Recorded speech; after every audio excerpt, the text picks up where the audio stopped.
Pajak pertambahan nilai atau PPN adalah pajak yang dikenakan pada setiap transaksi jual beli barang atau jasa yang terjadi pada wajib pajak orang pribadi atau badan usaha yang mendapat status pengusaha kena pajak.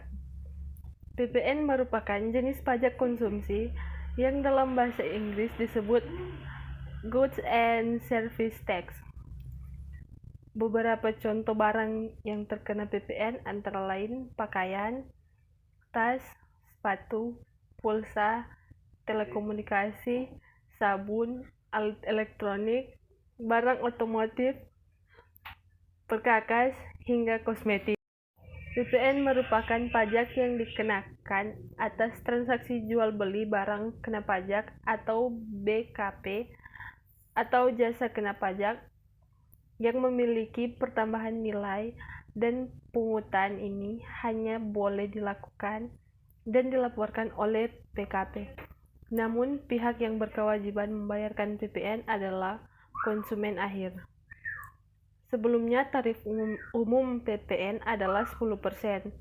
Melalui Undang-Undang Nomor 7 Tahun 2001 tentang Harmonisasi Peraturan Perpajakan atau Undang-Undang HPP, pemerintah menaikkan tarif PPN secara bertahap, yakni 11% mulai April tahun ini dan 12% pada beberapa tahun berikutnya.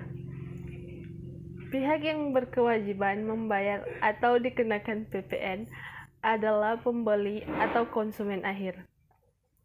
PPN dikenakan dan disetorkan oleh pengusaha atau perusahaan yang telah dikukuhkan sebagai PKP. PKP dalam PPN adalah pihak yang wajib menyetor dan melaporkan PPN kepada negara. PPN dikenakan terhadap proses produk atau distribusi, sedangkan PPh untuk setiap penghasil bagi orang pribadi atau badan yang merupakan wajib pajak. PPN dibebankan kepada konsumen akhir, namun PPh dikenakan pada pihak yang mempunyai penghasilan. Pada dasarnya, seluruh barang yang berada di masyarakat merupakan barang kena pajak atau BKP dan jasa kena pajak atau JKP, sehingga akan dikenakan PPN. Tarif PPN sebagai berikut. Tarif umum 10% untuk penyerahan dalam negara. Tarif PPN sebagai berikut. Tarif umum 10% untuk penyerahan dalam negeri. Tarif khusus 0% diterapkan atas ekspor barang kena pajak, berwujud maupun tidak berwujud, dan ekspor jasa kena pajak. Cara bayar PPN yang telah dipungut: 1. Menggunakan SSP. Pembayaran dan penyetoran pajak menggunakan surat setoran pajak atau sarana administrasi lain yang disamakan dengan SSP. 2. Pembayaran diakui lunas. 3. Ketentuan penggunaan formulir SSP. 4. Mata uang untuk menyetor pajak. PPN merupakan pungutan yang dikenakan dalam setiap proses produksi maupun distribusi. PPN sering ditemukan dalam proses transaksi sehari-hari, sebab pihak yang menanggung beban PPN adalah konsumen akhir. Penggunaan PPN di masyarakat ini dilakukan karena ada beberapa konsumen yang kurang taat terhadap pajak.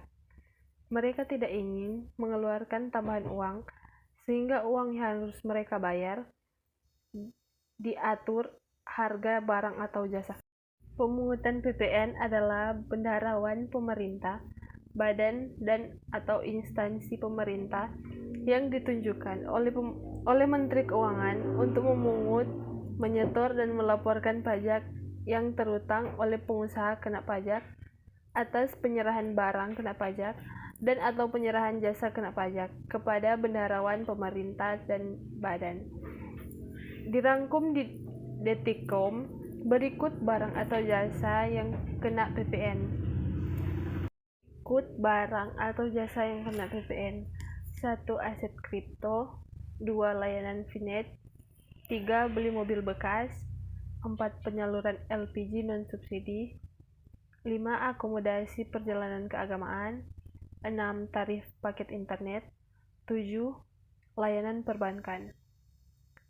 Adapun daftar barang bebas PPN antara lain barang kebutuhan pokok, vaksin, air bersih, listrik, rumah susun, minyak bumi, emas. PPN termasuk jenis pajak tidak langsung. Maksudnya, pajak tersebut disetor oleh pihak lain yang bukan pengguna pajak, atau dengan kata lain, pengguna pajak tidak menyetorkan langsung pajak yang ia tanggung. PPN merupakan pajak yang diaplikasikan untuk barang atau jasa yang didistribusikan di tengah-tengah masyarakat. Pajak ini menggambarkan bahwa nilai dari barang meningkat setelah tiba di tangan konsumen, dan peningkatan nilai tersebut harus dibayarkan kepada negara. Adapun PPh adalah penghasil yang diterima individu.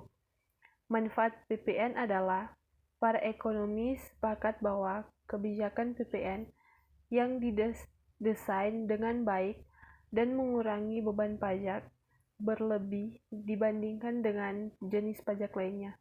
Secara ekonomis, keunggulan lainnya adalah PPN dapat digunakan sebagai instrumen kebijakan untuk mempengaruhi produksi dan konsumsi. Sekian dan terima kasih, itulah penjelasan dari saya Andi Nikela kelas 4 MB1 nomor absen 7 tentang PPN.